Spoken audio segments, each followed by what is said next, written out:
अस्सलामु अलैकुम प्यारे दोस्तों, पेश खिदमत है किस्सा नारंगी बादशाह ज़ादी। बहुत पुराने ज़माने की बात है। किसी मुल्क में एक बादशाह हुकूमत करता था। बड़ा जलीलुल क़द्र शहंशाह था। बहुत बड़ी मुमलिकत थी।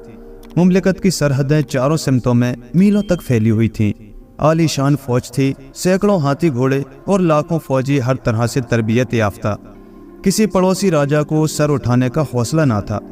खजाना ज़रो जवाहर से भरा हुआ था। मुल्क में खुशहाली थी। बादशाह मुनसिफ मिजाज, आदिल और रहमदिल और रियाया परबर और मुतमईन। गरज हर तरफ चैन सुकून और इत्मीनान था। बादशाह के 3 बेटे थे। तीनों बहादुर, अक्लमंद और मतबर थे। बादशाह बड़े बेटे को वली अहद मुकर्रर कर चुके थे। फिलहाल वो फौज का सिपा सालार था। मंझला बेटा मफ्तू इलाकों का गवर्नर था, लेकिन छोटे बेटे को अभी कोई जिम्मेदारी नहीं सौंपी गई थी। बाप का दुलारा, माँ की आंखों का तारा, भाइयों का लाडला शहजादा खाबिर अभी तक सबसे नाज़ो नेम का हकदार बना बैठा था। इतने लाड प्यार ने जिद्दी और खुदसर बना दिया था। जिस चीज़ की जिद करने बैठ जाता उसे पूरा करवा के ही दम लेता। जो सौदा सर में समझ आता उसे हर हाल में हासिल कर लेता। यूं तो शहजादों के लिए ये बड़ी मामूली सी बातें हैं।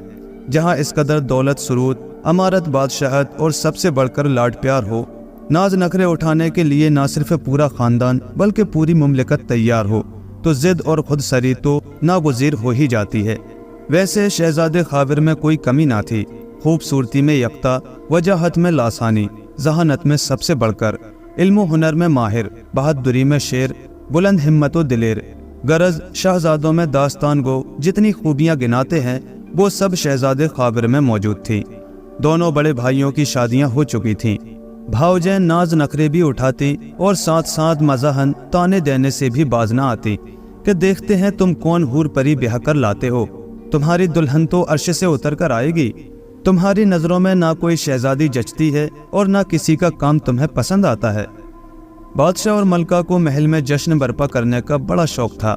महल में हर वक्त किसी न किसी जश्न की तैयारी चल रही होती। कभी बहार का जश्न है तो कभी सावन का मेला लगा है, कभी मौसम सरमा की आमद मनाई जा रही है तो कभी त्योहारों का जोर है। महल में हर मजहब व मिल्लत के त्योहार धूमधाम से मनाए जाते। महल में हर दिन ईद और हर रात शब बारात हुआ करती थी। उस रोज़ महल में जश्न नूरोज़ की तैयारी थी। मलका आलिया ने इंतज़ाम की कुल जिम्मेदारी अपनी दोनों बहुओं पर डाल दी थी। एक के सुपुर्द महल की सजावट थी तो दूसरे के जिम्मे खाने पकवाने का इंतज़ाम था। दोनों दुल्हनें अपनी अपनी ख्वाहिशों और कनीज़ों के साथ जी जान से लगी हुई थीं, क्योंकि बादशाह सलामत ने ऐलान किया था कि जिस दुल्हन का इंतज़ाम ज़्यादा अच्छा होगा उसे सच्चे मोतियों का वो हार दिया जाएगा जो चीन के बादशाह ने तोहफतन भेजा था और जिसका हर मोती फाख्ता के अंडे के बराबर था।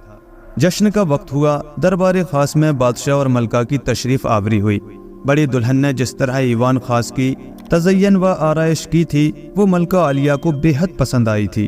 उन्होंने दिल खोलकर बड़ी दुल्हन की तारीफ़ें की और यकीन दिलाया कि मोतियों का अनमोल हार उन्हीं के हिस्से में आएगा। जब दस्तरखान बिछाया गया तो बादशाह बेसाख्ता दाद देने पर मजबूर हो गए। एक एक डिश ऐसी लजीज थी कि बादशाह के पास तारीफ़ के लिए अल्फाज कम पड़ गए और उन्होंने ऐलान कर दिया कि इनाम के हकदार तो मंजली दुल्हन है। जब बादशाह और मलका में बहस छिड़ गई और कोई हल नज़र नहीं आया तो छोटे शहजादे को बुलाया गया कि वो जो भी फैसला करेगा बादशाह और मलका को मंजूर होगा। शहजादा खाबिर के सामने जब मुकदमा पेश हुआ तो उसने पहले बानज़र गायर ईबान की सजावट का मुआयना किया, फिर दस्तरखान की हर डिश चखी और हर चीज़ में ऐब निकाल दिए। सजावट की तारीफ़ की तो ये भी जता दिया कि यहाँ अगर ऐसा होता तो ज़्यादा बेहतर होता। इसी तरह खाने में तारीफ़ के साथ तनकीद भी कर दी कि इसमें मीठा ज़रा सा कम होता तो बात ही कुछ और होती। बादशाह और मलका को शहजादी की बात में वज़न नज़र आया। उन्होंने फैसला किया कि वो नायाब मोतियों का हार इस मर्तबा किसी को नहीं दिया जाएगा। इसके बजाय दोनों दुल्हनों को हीरे के हार तोहफतन इनाम के तौर पर दे दिए गए। हीरों के हार की शहजादियों के पास कोई कमी नहीं थी। उनकी नज़र तो मोतियों के उस हार पर थी जो बेमिसाल था। दोनों भावजें जल भुनकर कोयला हो गईं। ये सब छोटे शहजादे की वजह से हुआ था। उन्होंने देवर को खूब ताने दिए। बड़ी भाभी बोली, अब ये लेके आएंगे नारंगी बादशाह ज़ादी, जो बेऐब होगी तब हम देखेंगे वो क्या करती है। शहजादे खाबिर ने पूछा, ये नारंगी बादशाह ज़ादी कौन है? منجلی بھابھی بولی، ہمیں کیا پتا، سنا ہے بڑی حسینہ مہجبینہ ہے، اس جیسی تو کوئی پیدا ہی نہیں ہوئی۔ شہزادے نے پوچھا، وہ کہاں رہتی ہے؟ بڑی بھابھی جلی بھنی بیٹھی تھیں، بولی، ہمیں کیا معلوم، ایسی ہی بے عیب کی چاہت ہے تو خود ہی تلاش کر لو۔ اب تو شہزادے پر ضد سوار ہو گئی، شادی کروں گا تو نارنگی بادشاہ زادی سے، ورنہ ساری عمر کنوارا رہوں گا۔ اٹواٹی کھٹواٹی لے کر پڑ گیا، جب تک نارنگی بادشاہ زادی کا پتہ نہیں معلوم ہوگا میں کھانا نہیں کھاؤں گا۔ سارے محل میں ہنگامہ ہو گیا کہ شہزادے نے ضد میں آ کر کھانا پینا چھوڑ دیا ہے، وہ بھی ایک ایسی ضد کے لیے جس کا کوئی وجود ہی نہیں ہے۔ بادشاہ اور ملکہ کو خبر ہوئی تو دونوں پریشان ہو گئے۔ معلوم کروایا کہ یہ شوشہ چھوڑا کس نے تھا تو دونوں دلہنوں کا نام آیا۔ ان کے شوہروں نے انہیں ڈانٹ پلائی، ساس سسر الگ ناراض، دونوں بات منہ سے نکال کر شرمندہ ہو گئیں۔ بہت بار دیور کو سمجھایا کہ بھیا ایسی کوئی شہزادی نہیں ہے، ہم نے یوں ہی سنی سنائی کہہ دی تھی، لیکن شہزادہ خاور ٹس سے مس نہیں ہوا۔ کوئی بات ہوا میں نہیں ہوتی، جب نام لیا جاتا ہے تو کہیں نہ کہیں ہوگی ضرور۔ اب تو جب تک نارنگی بادشاہ زادی کی تلاش کر کے نہ لے آؤں گا چین سے نہیں بیٹھوں گا۔ خیر ماں باپ کے کہنے سننے سے کھانا تو کھا لیا، لیکن ساتھ ہی یہ قسم بھی کھائی کہ جب تک نارنگی بادشاہ زادی کی خبر نہ مل جائے گی میں محل میں واپس نہیں آؤں گا۔ ماں باپ نے پیار سے سمجھایا، بھائیوں نے ڈانٹ ڈپٹ کی، بھابھیوں نے معافی مانگی، یار دوستوں نے ضد کے نتائج سے آگاہ کیا، لیکن شہزادے کے سر پہ تو جیسے بھوت سوار تھا۔ رخصت سفر باندھا، گھوڑے کی زین کو اشرفیوں سے لبریز کیا اور تن تنہا نکل کھڑا ہوا۔ شہروں شہروں ملکوں ملکوں گھومتا پھرا، ہر جگہ 2-4 روز قیام کرتا، لوگوں سے سنگن لیتا، لیکن کہیں نارنگی بادشاہ زادی کا نام سننے کو نہیں ملا۔ اسی دھن میں پابا رکاب تھا کہ ایک دن جنگل میں شام ہو گئی، دور دور بستی کے آثار نہیں تھے۔ ناچار کوئی ایسی جگہ تلاش کرنے لگا جہاں رات گزار سکے۔ چلتے چلتے گھنے جنگل میں داخل ہو گیا، چاروں طرف طرح طرح کے جانوروں کے بولنے کی آوازیں سن کر دل دہلا جا رہا تھا۔ کہیں لکڑ بگا کہکہا لگاتا، کہیں شیر دہاڑتا، کہیں سانپ سرسراتے، کہیں الو چیختے۔ شہزادہ اللہ کا نام لے کر چلا جا رہا تھا کہ دور درختوں کے جھنڈ کے درمیان روشنی نظر آئی۔ شہزادے کو امید کی کرن دکھائی دی، آگے بڑھا تو دیکھا کہ ایک جھونپڑی میں ایک فقیر صاحب آنکھیں بند کیے عبادت میں مصروف ہیں۔ ایک شیر ببر ان کی خدمت میں سر جھکائے بیٹھا ہے۔ شہزادہ جھونپڑی میں داخل ہوا تو شیر اٹھ کر باہر چلا گیا اور دروازے پر بیٹھ گیا۔ شہزادہ فقیر صاحب کی خدمت میں دست بستہ بیٹھ گیا۔ تمام رات یوں ہی گزر گئی۔ تھکا ہارا شہزادہ مٹی کی دیوار سے ٹیک لگا کر نہ جانے کب سو گیا۔ صبح آنکھ کھلی تو دیکھا فقیر صاحب نماز پڑھ رہے تھے۔ شہزادہ ہڑبڑا کر اٹھ بیٹھا، باہر نکلا تو دیکھا پاس ہی صاف پانی کا جھرنا بہہ رہا تھا۔ شہزادے نے بھی وضو کیا اور فقیر صاحب کے پیچھے نماز پڑھنے کے لیے کھڑا ہو گیا۔ سلام پھیر کر فقیر صاحب پھر تسبیح پڑھنے میں مصروف ہو گئے۔ شہزادہ بھی وہیں بیٹھا رہا۔ اتنے میں کیا دیکھتا ہے کہ وہی رات والا شیر منہ میں کچھ جنگلی پھل لیے آیا اور فقیر صاحب کے سامنے رکھ دیے۔ پھر پانی کا ڈول منہ میں دبا کر لے گیا اور جھرنے سے ٹھنڈا میٹھا پانی بھر کر لایا۔ فقیر صاحب نے آنکھیں کھولی اور مسکرا کر شیر کے سر پر ہاتھ پھیرا اور کہا، جاؤ اب تم بھی کچھ کھا پی آؤ۔ شیر نے سر جھکایا اور جھونپڑی سے باہر چلا گیا۔ پھر فقیر صاحب نے شہزادے سے کہا، میاں آؤ بسم اللہ کرو۔ شہزادے نے حکم کی تعمیل کی اور اٹھ کر ان کے سامنے آ بیٹھا۔ سیب کے برابر سائز کے 4 پھل تھے۔ فقیر صاحب نے 2 پھل شہزادے کو دیے اور 2 خود کھائے۔ ایسے شیریں اور خوش ذائقہ پھل شہزادے نے اپنی زندگی میں کبھی نہیں کھائے تھے۔ پھل کھا کر فقیر صاحب نے پانی پیا، اللہ کا شکریہ ادا کیا اور شہزادے سے پوچھا، ہاں میاں اب بتاؤ تم کیوں در بدر ہو، راج پاٹ چھوڑ کر کیوں بھٹک رہے ہو؟ شہزادے نے دست بستہ عرض کیا، حضور آپ تو سب جانتے ہیں، آج تک جو بھی ٹھان لیا ہے اسے پورا کیا ہے، اب کہ آپ عزت رکھ لیجئے۔ فقیر صاحب نے چند منٹ کو آنکھیں بند کی، پھر گھبرا کر آنکھیں کھول دی۔ میاں یہ بچپنا چھوڑو، بادشاہ کے بیٹے ہو، سختیوں کے عادی نہیں ہو، ضد چھوڑو اور ہنسی خوشی واپس جاؤ، تمہارے والدین تمہارے لیے پریشان ہیں۔ شہزادے نے کہا، حضور بادشاہ کا بیٹا ہوں، زبان کا پکا ہوں، جو منہ سے نکل گیا وہ نکل گیا، اب تو نارنگی بادشاہ زادی کو لے کر ہی محل میں قدم رکھوں گا، ورنہ آپ کی خدمت میں زندگی گزار دوں گا۔ فقیر صاحب مسکرائے، بہت ضدی ہو، جانتے بھی ہو کہ نارنگی بادشاہ زادی کون ہے اور اس کا یہ نام کیوں پڑا ہے؟ شہزادے نے کہا، میں کچھ بھی نہیں جانتا، صرف یہ جانتا ہوں کہ میں اسے حاصل کر کے رہوں گا۔ فقیر صاحب نے کہا، سنو، نارنگی بادشاہ زادی ایک عظیم الشان بادشاہ کی نہایت حسین و جمیل بیٹی تھی۔ ایک مرتبہ شہزادی اپنی سہیلیوں کے ساتھ محل کے جھروکے سے سانپ کا تماشا دیکھ رہی تھی کہ ناگاہ سپیرے کی نظر شہزادی پر پڑی اور وہ ہزار جان سے اس پر عاشق ہو گیا۔ سپیرا شہزادی کے عشق میں اس قدر بے حواس ہوا کہ اپنی اوقات بھول گیا اور بادشاہ کے دربار میں شہزادی کا ہاتھ مانگنے پہنچ گیا۔ بادشاہ نے ایک غریب سپیرے کے منہ سے اکلوتی لاڈلی شہزادی کے رشتے کی بات سنی تو غصے سے بے قابو ہو گئے اور سخت بے عزت کر کے سپیرے کو دربار سے باہر پھینکوا دیا۔ سپیرا جادوگر بھی تھا۔ اس نے بادشاہ سے اپنی بے عزتی کا بدلہ لینے کی ٹھانی۔ اس نے شہزادی کو جادو کے زور سے چڑیا بنا دیا اور اس کے 3 حصے کر کے 3 نارنگیوں میں قید کر دیا۔ ایک میں شہزادی کا جسم چڑیا کی شکل میں، ایک میں اس کی عقل اور ایک میں اس کی جان۔ تینوں نارنگیاں شہر طلسمات کے باغ میں ایک پیڑ پر لٹکا دیں۔ اول تو اس پیڑ تک پہنچنا بے حد مشکل کام ہے۔ اگر کوئی پہنچ بھی جائے تو تینوں نارنگیاں توڑ لے اور پیچھے مڑ کر دیکھے بغیر واپس آئے۔ کسی پانی کے کنارے تینوں نارنگیاں ایک ساتھ کھولی جائیں تاکہ تینوں چڑیاں مل کر ایک جان ہو جائیں۔ پھر انہیں پیاس لگے گی، جیسے ہی وہ پانی پیے گی لڑکی بن جائے گی۔ اگر شادی سے پہلے شہزادی کو کوئی حادثہ پیش آیا تو وہ پھر سے چڑیا بن جائے گی اور صرف وہی شخص اسے دوبارہ لڑکی کے روپ میں لا سکتا ہے جس نے اسے پہلی بار لڑکی بنایا تھا۔ حادثے کے بعد اگر 15 دن کے اندر وہ دوبارہ لڑکی نہ بن سکی تو پھر 3 حصے ہو کر نارنگیوں میں قید ہو جائے گی۔ فقیر صاحب کے منہ سے ساری تفصیل سن کر شہزادہ خابر چکرا گیا، لیکن ہمت نہیں ہاری۔ اس نے کہا، حضور، اب جو بھی ہو، ناکام لوٹنا تو میری سرشت میں نہیں ہے۔ کہہ کر آیا ہوں کہ نارنگی بادشاہ زادی کو لے کر آؤں گا۔ اب اگر خالی ہاتھ تنہا لوٹا تو محل میں بڑی بے عزتی ہو جائے گی۔ بھاوجے الگ تانا دے دے کر ناک میں دم کر دیں گی۔ آپ بس مجھے باغ طلسمات کا پتہ بتا دیجئے اور کوئی ایسی چیز دے دیجئے جو مصیبت میں میری مدد کرے۔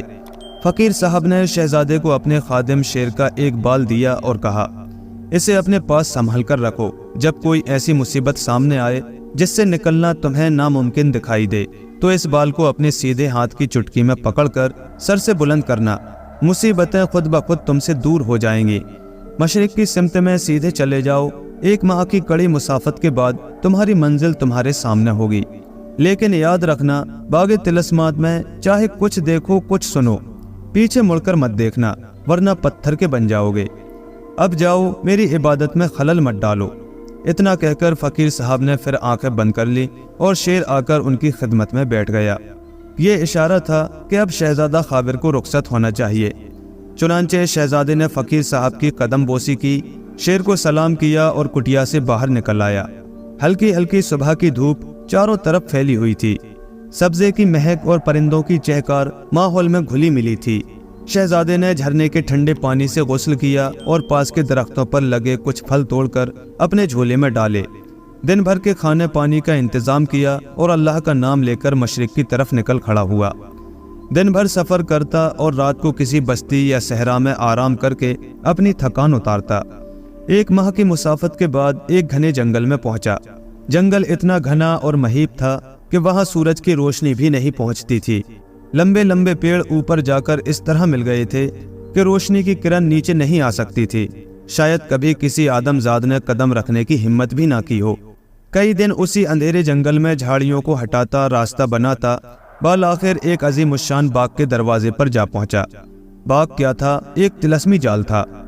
زمرد کے درخت، یاقوت اور نیلم کے پھول، ہیرے کی کلیاں، گھاس پر اوس کی جگہ آبدار موتیوں کا فرش بچھا ہوا، فواروں سے گلاب اور کیوڑا ابلتا ہوا، راستے میں سونے کی زنجیروں کا جال بچھا ہوا۔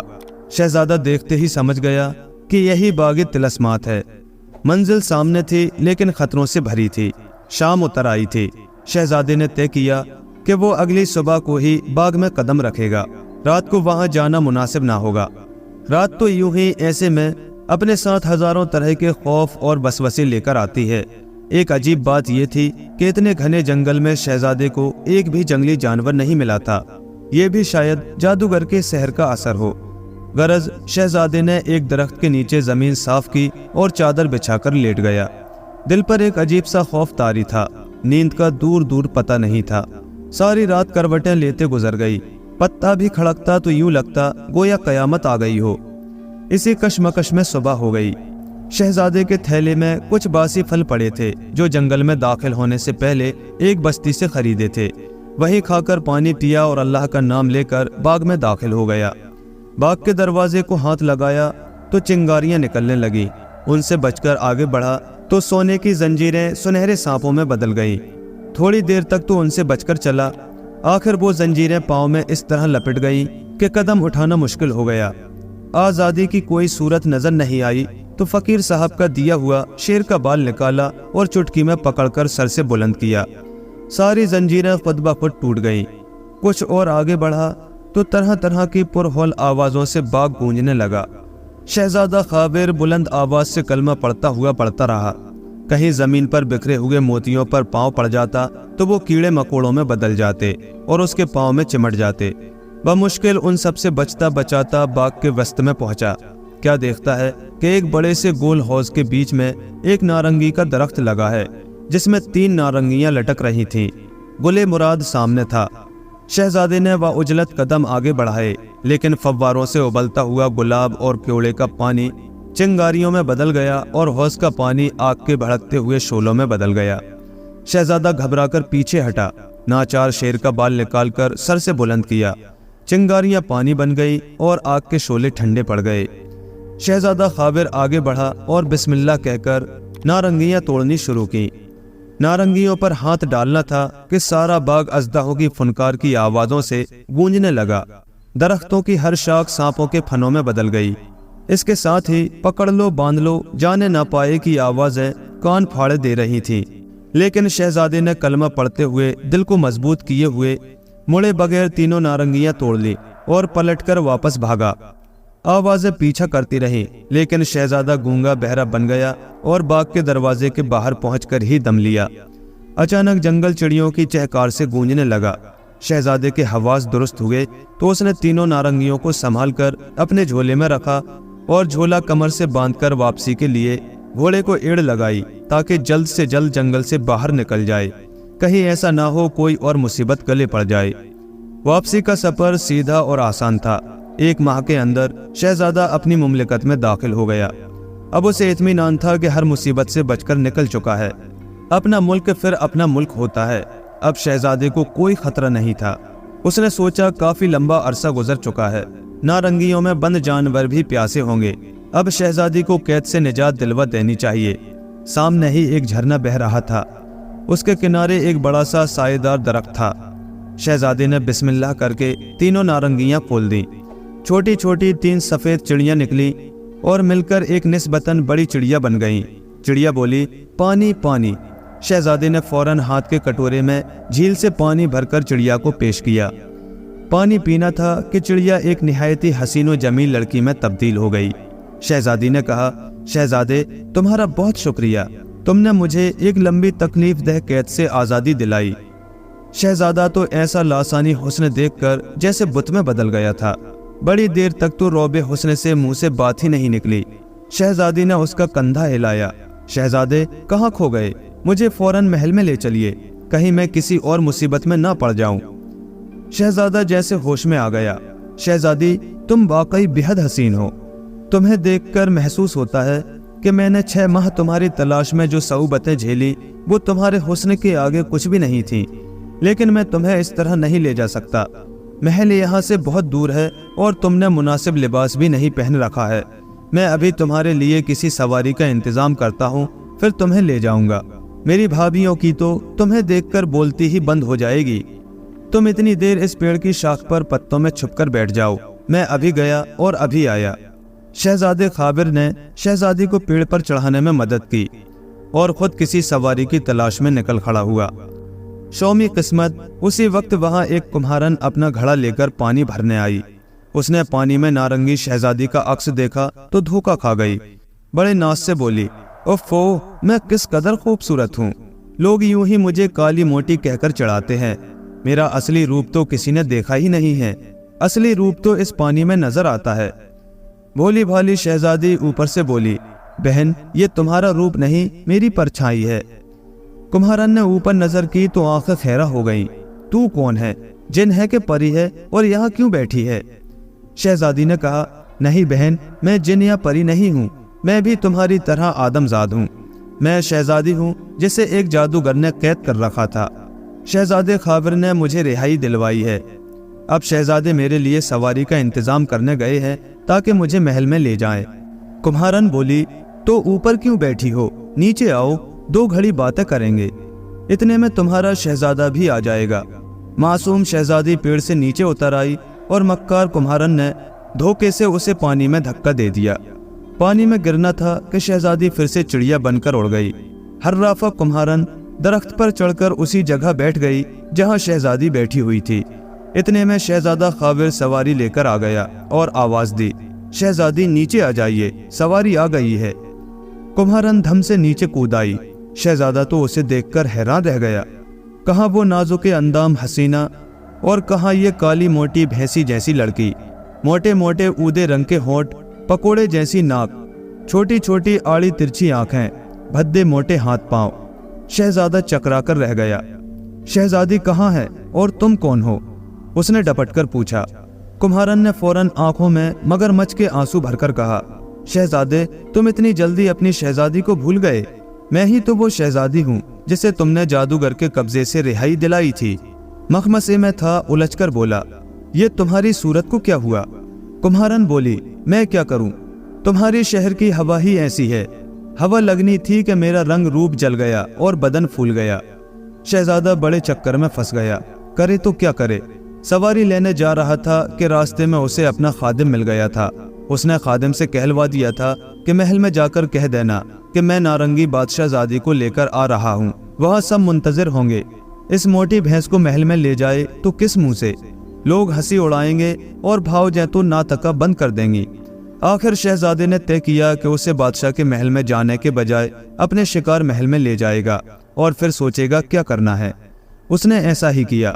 शहजादी बनी कुम्हारन को शिकार महल में पहुंचाया और ताकीद की कि खबरदार किसी कनीज के सामने भी ना आए। कमरा बंद करके बैठे वरना यह शादी नहीं होगी। कुम्हारन तो हर हाल में शहजादी की मलका बनना चाहती थी। उसने वादा किया कि किसी को अपनी झलक भी नहीं दिखाएगी। वहां से शहजादा अपने वालिद के महल पहुंचा। उसे इतने अरसे बाद देखकर माँ बाप के दिलों को ठंडक मिली। भाई भावजें खुश हो गए। भावजें नारंगी बादशाहजादी के देखने के इश्तियाक में मरी जा रही थीं। शहजादे को अकेले देखकर 50 सवाल कर डाले। शहजादी कहाँ है? उसे साथ क्यों नहीं लाए? कहाँ छुपा आए हो? शहजादे ने बहाना किया, भाभी दरअसल नारंगी बादशाहजादी एक जादूगर की कैद में थी। मैंने उस शहर को तोड़ा है। उस शहर को तोड़ने की शर्त यह है कि हमारी शादी के 1 माह बाद तक शहजादी किसी के सामने ना आए और ना ही शादी से पहले कोई उसे देखे, वरना वो फिर से शहर में गिरफ्तार हो जाएगी। अब आप लोग शादी की तैयारियां कीजिए ताकि जल्दी से जल्दी नारंगी शहजादी को देख सकें। भावजों के इश्तियाक पर ओसी पड़ गई। बहरहाल महल में शहजादा खाबिर की शादी की तैयारियां जोर शोर से शुरू हो गईं, लेकिन शहजादा खुद बड़ी कशमकश में फंसा हुआ था। करे तो क्या करे? नारंगी शहजादी के नाम पर उस काली मोटी औरत से शादी करने को वो किसी तौर पर तैयार नहीं था, लेकिन करे तो क्या करे? कैसे इस जंजाल से निकले? शहजादी की हिदायत के मुताबिक कुम्हारन अभी तक कनीजों के भी सामने नहीं आई थी। दूसरी तरफ भावजों के जज्बाए शौक का ये हाल था कि वो कुरेद कर हर एक से पूछती थी, आया किसी ने नारंगी बादशाहजादी की झलक देखी है कि नहीं? इसी तगो-दू में शादी का दिन आ गया। शहर की शर्तों के मुताबिक निकाह शिकार महल में ही होगा और काजी साहब पर्दे के पीछे से दुल्हन से मंजूरी लेंगे, लेकिन शादी से पहले की दूल्हा वालों की तमाम रस्में शाही महल में होंगी। शहजादा बेचारा अपनी अक्ल के मुताबिक इस कोशिश में था कि कम से कम फिलहाल दुल्हन को कोई ना देख सके, बात की बाद में देखी जाएगी। उस दिन दूल्हा वालों के यहाँ मेहंदी की रस्म थी। महल मेहमानों से भरा था। बावर्ची खाने में तरह तरह के खाने पक रहे थे। भावजों ने शहजादे खाबिर की छोटी उंगली पर मेहंदी लगाई और भारी नेक वसूल किया। ये रस्म सालियों के साथ होती है, लेकिन खाबिर की तो कोई साली ही नहीं थी, इसीलिए भावजों ने अपने अरमान पूरे कर लिए। रस्म के बाद खाबिर बाहर अपने दोस्तों में आकर बैठा। दस्तरखान बिछ चुका था। शहजादा खाविर अहबाब के साथ खाने के लिए बैठा तो देखा कि दस्तरखान पर कबाब नहीं है। उसने फौरन खादिम को कबाबों के लिए दौड़ाया। उधर बावर्ची खाने में अजब ही माजरा था। एक छोटी सी चिड़िया आकर रोशनदान में बैठ गई थी। उसने बावर्ची से पूछा, बावर्ची जी, ये आप क्या कर रहे हैं? बावर्ची ने हैरानी से बोलती चिड़िया को देखा और बोला, मालूम है आज शहजादा खाविर की मेहंदी की रस्म है, दावत के लिए कबाब बना रहा हूँ। चिड़िया बोली, बावर्ची जी, आप थक गए होंगे, सोने का वक्त है, सो जाइए। बावर्ची कबाब तवे पर रख रहा था, वैसे ही सो गया। इतने में नौकर कबाब लेने आया, चिल्लाकर बोला, वहाँ शहजादे कबाबों का इंतजार कर रहे हैं और यहाँ ये बावर्ची सो रहा है। चिड़िया बोली, तुम भी थके हो भाई, तुम भी सो जाओ। वो नौकर भी सो गया। कबाबों को देर हो रही थी। शहजादे ने एक के बाद एक कई खादिमों को भेजा, लेकिन चिड़िया ने सबको सुला दिया। आखिर शहजादा गुस्से में लाल पीला होता हुआ खुद बावर्ची खाने में आया तो क्या देखता है कि तवे पर कबाब जलकर कोयला हो गए हैं। बावर्ची और बाकी सभी खादिम पड़े सो रहे हैं। इससे पहले कि शहजादा कुछ बोलता, चिड़िया उड़कर शहजादे की कलाई पर आ बैठी और बोली, पानी पानी। शहजादा तो चिड़िया को देखकर निहाल हो गया। फौरन कटोरा भरकर पानी चिड़िया के सामने रखा। पानी पीते ही चिड़िया नारंगी शहजादी में बदल गई। शहजादी की खुशी का ठिकाना ना रहा। उसने पूछा, शहजादी, तुम कहाँ चली गई थी? तुम्हें क्या हादसा पेश आया? परेशानियों ने मेरी तो जान ही निकाल ली थी।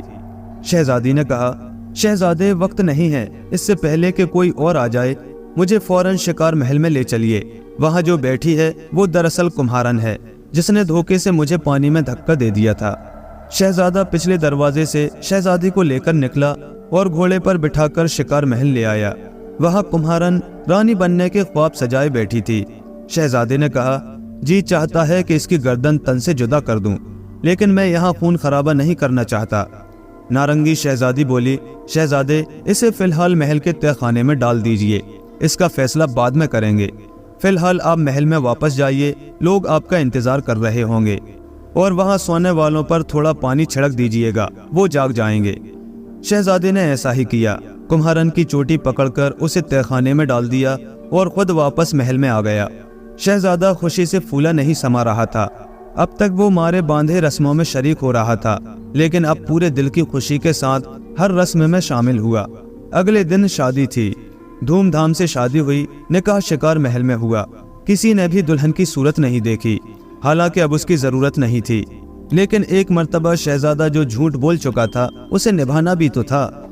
महल में सबको एक माह पूरा होने का इंतजार था, जब नारंगी बादशाहजादी के मुंह दिखाई की रस्म अदा की जाएगी। भावजाएं मारे इश्तियाक और थोड़े से हसद के मरी जा रही थीं। उन्होंने बादशाह और मलका से कहा कि हम लोग दुल्हन को अभी देख नहीं सकते, लेकिन उसके सगड़पन और सलीके का इम्तिहान तो ले ही सकते हैं। आप खाना पकाने, कशीदाकारी और सिलाई के मुकाबले करवाइए। आपकी तीनों बहुएं इसमें हिस्सा लें, ताकि आपको भी अंदाजा हो कि आपकी नई दुल्हन कितने पानी में है। बादशाह और मलका को तो यूं भी तकरीबें बर्पा करने का शौक था। अगले दिन बादशाह ने मलका से कहा, आप खाना पकाने का मुकाबला करवाइए और तीनों बहुएं मिठाई बनाकर हमारे हुजूर में पेश करें। हम फैसला करेंगे कि सबसे अच्छी मिठाई किसने बनाई है। बादशाह को मीठे का बहुत शौक था। चुनांचे तीनों बहुओं के पास बादशाह का पैगाम पहुंचाया गया। अब बड़ी दोनों भावजों को बेचैनी होने लगी कि मालूम करवाएं छोटी दुल्हन क्या बना रही है, हम भी वैसी ही मिठाई बनाएंगे। उन्होंने कनीजों से कहा, मालूम करके आओ। नारंगी शहजादी कनीजों के सामने भी बड़ा घूंघट निकाले रहती थी। कनीजों ने कुन सुइयां लेने की कोशिश की। दुल्हन बेगम, आप कौन सी मिठाई बनाएंगी? शहजादी ने कहा, मैं तो करेले की बर्फी बनाऊंगी, हमारे यहाँ तो वही खाई जाती है। कनीजों ने आकर दोनों बड़ी भावजों को खबर दे दी। हर्ष की मारी दोनों बोली, हम भी करेले की मिठाई बनाएंगे और ऐसी बनाएंगे कि छोटी दुल्हन मुकाबला हार जाएंगी। दोनों अपनी अपनी कनीजों के साथ करेलों पर पिल पड़ी। ढेरों मेवे, जाफरान, केवड़े डाल दिए, लेकिन करेला तो करेला ही रहा। कड़वाहट कहाँ जाती। दूसरी तरफ नारंगी शहजादी ने बादाम की बेहद खुश जायका और खूबसूरत मिठाई तैयार की। मिठाई को मोर की शक्ल में ढाला, खाने के रंगों और सोने चांदी की वर्कों से सजाया और बादशाह की खिदमत में पेश करवा दिया। बादशाह और मलका तो मिठाई की शक्ल देखकर ही गर्विदा हो गए, जबकि बड़ी बहुओं ने करेले की कड़वाहट दूर करने के चक्कर में इतना भूना और इतनी लौजियात डाली कि उसकी शक्ल ही बिगड़ गई। जब चखने की नौबत आई तो उन दोनों के बनाए हुए करेले के कड़वे हलवे के मुकाबले में छोटी दुल्हन की मिठाई लाजवाब थी। बादशाह और मलका दोनों ने छोटी दुल्हन को इनाम भिजवाए। दोनों बड़ी बहुएं और जल गईं। कितनी चालाक है, हमें धोखे में रखा और खुद इनाम जीत लिया। उसके बाद कशीदाकारी का मुकाबला था। मलका ने एक एक रुमाल तीनों बहुओं को भिजवा दिया कि इसे बेहतरीन तरीके पर काट कर बादशाह की खिदमत में पेश किया जाए। दोनों बड़ी भावजों के सर पर फिर हिर्स का भूत सवार हुआ। फिर कनीजों को भेजा, मालूम करो छोटी दुल्हन किस तरह कशीदाकारी करेंगी। कनीजें फिर सुनगुन लेने पहुंच गईं। दुल्हन बेगम, आप कैसी कशीदाकारी करेंगी? नारंगी बादशाहजादी बोली, हमारे यहाँ तो कांटों से कढ़ाई करने का रिवाज है। हम लोग सुई का इस्तेमाल नहीं करते, कांटों में सुराख करके उससे कशीदाकारी करते हैं। कनीजों ने जाकर फौरन दोनों भावजों को इत्तला पहुंचा दी। वो दोनों भी अपने अपने महल में कांटों से कढ़ाई की तैयारियां करने लगीं। उनका ख्याल था ये कोई खास किस्म की कशीदाकारी होगी। छोटी अब के इनाम न जीत पाए। इधर नारंगी शहजादी ने सुई धागे से निहायत नफीस गुल बूटे बनाए और उनमें मलका और बादशाह का नाम भी गुलाब के फूलों से सजाकर लिख दिया। उधर बड़ी बहुओं ने कांटों से छेद छेद कर रेशम के रुमाल का नाश कर दिया। बादशाह और मलका के सामने तीनों रुमाल पेश हुए। जाहिर है छोटी दुल्हन का रुमाल यहाँ भी बाजी ले गया। मलका को हैरत हुई कि उनकी बड़ी बहुएं भी काफी सगड़ थीं। फिर अब क्या हो गया? उन्हें क्या पता था कि हिर्स व हवस ने उनकी अक्ल पर पर्दा डाल दिया था। वो अपने पैरों पर खुद ही कुल्हाड़ी मार रही थीं। छोटी दुल्हन की चालाकी और अपनी बेवकूफ़ी पर बकझक कर बैठी रहीं। बरसात का मौसम था। महल में सावन का मेला होने वाला था। उधर शहजादा खाबिर की शादी को भी महीना पूरा होने वाला था। मलका ने कहलवाया कि सावन के जश्न के दिन छोटी दुल्हन की मुंह दिखाई की जाएगी, लेकिन पहले सिलाई का मुकाबला होगा। तीनों बहुएं अपने डिजाइन किए और सिले हुए लिबास पहनकर जश्न में आएंगी। ये आखिरी मुकाबला होगा, जिसके बाद नायाब मोतियों का हार किसी एक बहू को इनाम में दिया जाएगा। तीनों शहजादियों के महल में गोया बूटे खुल गए थे। बेहतरीन कपड़े और बेहतरीन कारीगरी का मुजाहिरा करने के लिए तीनों तैयारी में लगी हुई थी। दोनों बड़ी भावजों को फिर कुरेद हुई कि मालूम करवाएं कि छोटी दुल्हन कैसा लिबास बना रही है। फिर कनीजों को भेद लेने के लिए भेजा गया। उनकी तफ्तीश के जवाब में छोटी दुल्हन ने राजदारी से बताया, किसी से कहना मत, मैं तो एक अनोखा लिबास तैयार कर रही हूँ। हमारे यहाँ तकरीबों के मौके पर कागज का लिबास पहनाया जाता है। मैं तो रंग बिरंगे कागजों का बड़ा खूबसूरत लिबास तैयार करूंगी। बड़ी भावजों को इत्तला दे दी। दोनों हिर्स और मुकाबले के जज्बे में इस तरह अंधी हो रही थी कि अक्ल उठाकर गोया ताक पर रख दी थी। उन्होंने रेशम और जरे वफ्त के थान उठाकर एक तरफ रखे और रंग बिरंगे हरे, लाल, नीले, पीले कागजों की कतरनों को जोड़कर लिबास की तैयारी में जुट गईं। उधर छोटी दुल्हन ने मौसम के लिहाज से सुर्ख और सब्ज रेशम और जरे वफ्त को मिलाकर निहायत ही हसीन लिबास तैयार किया और रंग बेलें टांग कर उन पर कार चौबी का काम किया। उसका लिबास बहुत ही जाजिब नजर था। जश्न के दिन महल के बाग में सजावट की गई थी। फूलों से गोंधे हुए झूले नशस्त के लिए लगाए गए थे। बादशाह और मलका के लिए भी फूलों से सजा तख्त बिछा हुआ था। बादशाह और मलका की तशरीफ आवरी के बाद बहुएं आना शुरू हुईं। पहले बड़ी दुल्हन कागज का कोसे कज़ा के रंगों का मजहका खेज लिबास पहनकर पालकी से उतरी। फिर मंझली दुल्हन भी कागज का खड़खड़ाता हुआ लिबास पहने आई। सबसे आखिर में नारंगी बादशाहजादी अपने हसीन और नफीस लिबास में पालकी से उतरी। उसके हुस्न के सामने चांद सूरज भी फीके पड़ रहे थे। मलका और बादशाह ने पहली मर्तबा अपनी छोटी बहू को देखा था। दोनों निहाल हो गए। मलका ने बढ़कर गले से लगा लिया और बादशाह ने नायाब मोतियों का हार छोटी दुल्हन के गले में डाल दिया। वो नारंगी शहजादी के हुस्न के साथ सलीके की भी कायल हो गए थे। दोनों बड़ी बहुएं दिल ही दिल में कुढ़ रही थीं कि वो क्यों अपनी कनीजों की बातों में आ गईं। उसी वक्त बारिश शुरू हो गई। उन दोनों के कागजी लिबास उनके जिस्मों से चिपककर फटने लगे। दोनों फौरन अपने अपने महलों को भागीं और कायदे का लिबास पहनकर वापस आईं। नारंगी शहजादी ने बड़ी भाभियों को अदब से सलाम किया और कहा, आप दोनों मेरी बड़ी हैं, मैं हमेशा आपका एहतराम करूंगी। आपको मुझसे हिर्स करने की क्या जरूरत थी? आप तो खुद ही सूरत और सीरत में यकता हैं और मुझसे बेहतर हैं।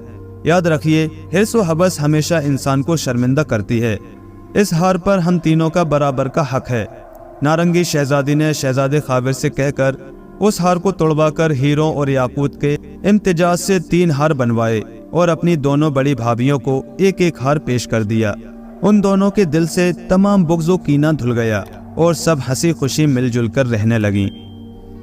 پیارے دوستو، کہانی اگر پسند آئی ہو تو لائک کریں، شیئر کریں اور کمنٹ میں اپنی قیمتی رائے کا اظہار کریں، اور ایسے ہی مزید دلچسپ قصے کہانیوں کے لیے ہمارے اسٹوری وائس سینٹر چینل کو بھی سبسکرائب کریں اور ساتھ ہی بیل آئیکن کے بٹن کو بھی پریس کر لیں تاکہ ہمارے آنے والے نئے ویڈیوز کے نوٹیفیکیشن آپ کو وقت پر مل سکیں۔ شکریہ۔